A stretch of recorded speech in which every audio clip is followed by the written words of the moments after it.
Hey, welcome back everyone. I hope you're all having an amazing week so far, and given that we have Mission Impossible 7 now technically out in theaters, given that it is July 11th, tomorrow is the official release date, by the way, and we are beginning to see Indy 5's showtimes crumble and dissipate if you guys check out each and every showtime day by day. This is Mike Zero. Subscribe if you're new and like this video to see future updates. I'm also on Twitter at Mike01. I thank you all so very much for the great and kind support. And let's get right into exactly what's going on here with Bob Iger. Now, we've talked about this many times, but as you all know, Bob Iger and the Disney board are in a very big shakeup as we, of course, speak right now. There's a lot of division over at the Disney board. There's a lot of those that support Kathleen Kennedy, others of which, by the way, that do not support Kathleen Kennedy. It really is as divided as, of course, the Star Wars fans and the Indiana Jones fans and more, given that there are a segment of fans that love this movie and a lot of fans that hate this movie as well. Now, given that there's a lot of things going on with Bob Iger, alright, we know that the board plans on firing him and booting him out of Disney, depending on if Haunted Mansion, Marvels, and Wish comes to be box office failures. They're going to kick him out by January of next year, getting somebody else to take over. Who exactly? That's a big mystery. They do have a couple of candidates. We'll be talking about that later on. Now, on top of this, what's really intriguing about everything related to this entire scenario of Bob Iger hopping on the apology train once again, looking like a fool, and really kind of reducing his outlook on the box office projections for Indiana Jones 5, it only gets worse. Now, with Bob Iger and the Disney board now in a major shakeup due to the Indy 5 box office collapse, he recently went on to deliver something significant to the fans of Indiana Jones. Now, after the box office failure, of course, of this film, Iger went on to deliver the following. We here at Disney aim to provide our customers the best available products and experiences through our films, shows, parks, and merchandise. As the case with Indy 5, we hope and we hear, as Disney, including myself, apologize to everyone who was expecting a different experience than what they received, and we are also very apologetic over estimating our success for this film. Where we are right now, we are no longer seeing ourselves hitting that 1 billion worldwide mark for our box office return, nor do we expect to hit our 800 million mark no longer.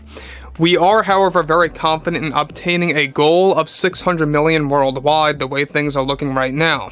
We here at Disney always attempt to provide customers experiences that they would never expect in a glorious way, and we have noticed an uptick in unsatisfied customers, and we also apologize for that too. Now guys, let me say one thing about Bob Iger, is that you can see that he keeps on going back for projections. It's always going down an extra 100 or 200 million, and it's looking very foolish right now. There's no way Indiana Jones 5, let's face it, is going to make 600, 500, let alone maybe even $400 million worldwide.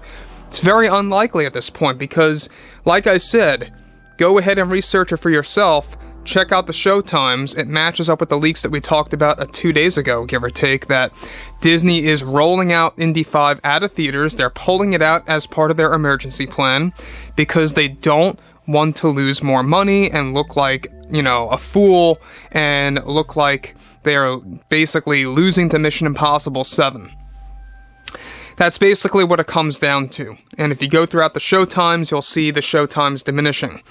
Now, on top of this too, we know that Bob Iger is doing this as a way to still upsell Indy 5. He's not going to flat out say just yet that this movie is a failure or a flop or anything like that. Kind of like how he never apologized fully about Galactic Star Cruiser.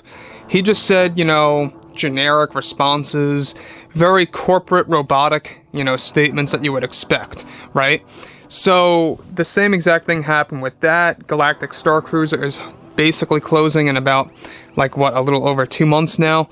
So that's a big fail on their end, and don't get me started on that.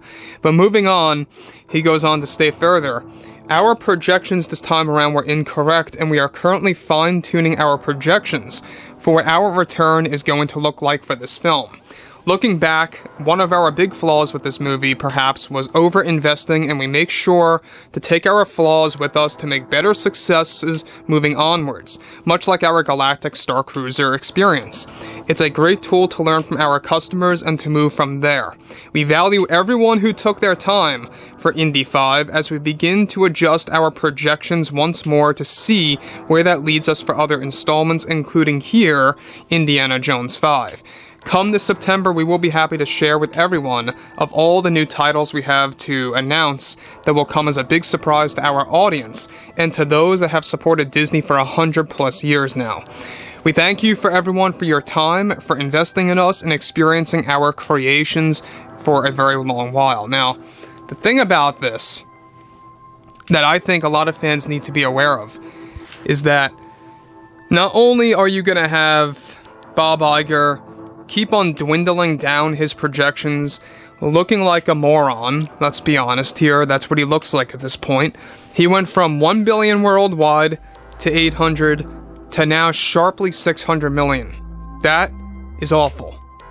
Simply put, guys, I mean, it's awful. I mean, what's next? He's gonna say 400 million, then 300 million again. I mean, the apology train continues, and the box office projection incorrect, statements here are continuing as well, where they really don't know what they're doing with their projections. And that's why a lot of shareholders and a lot of people investing in Disney are giving up. I know a lot of people out there have given up on investing in Disney, and they want nothing to do with them anymore.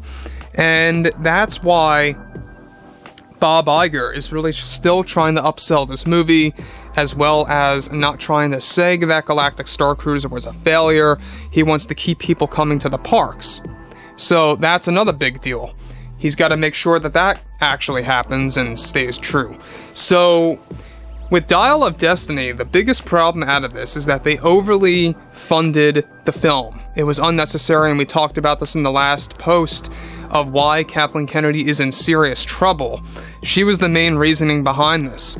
Corporate people don't understand story, so Kathleen Kennedy really convinced them that, yeah, to tell this story, we need 300 million. We need that extra 100 mil. And well, they gave it to her, that's for sure, and they shouldn't have, because had they made this movie maybe just flat 200 million, which basically that's all it's worth, guys, let's be real here, because this movie has a lot of stationary shots. There's a lot of sequences where there's a lot of talking and a lot of in-studio sequences where there's no reason why this movie had to be 300 million plus with the marketing involved. And that is just poor leadership skills on a grand scale. So anyways, guys, I would really love to hear what you all have to say about this entire situation below in the comments. And if you guys did enjoy the content for today, make sure to drop a thumbs up on this video to support the channel, and I will catch you guys next time.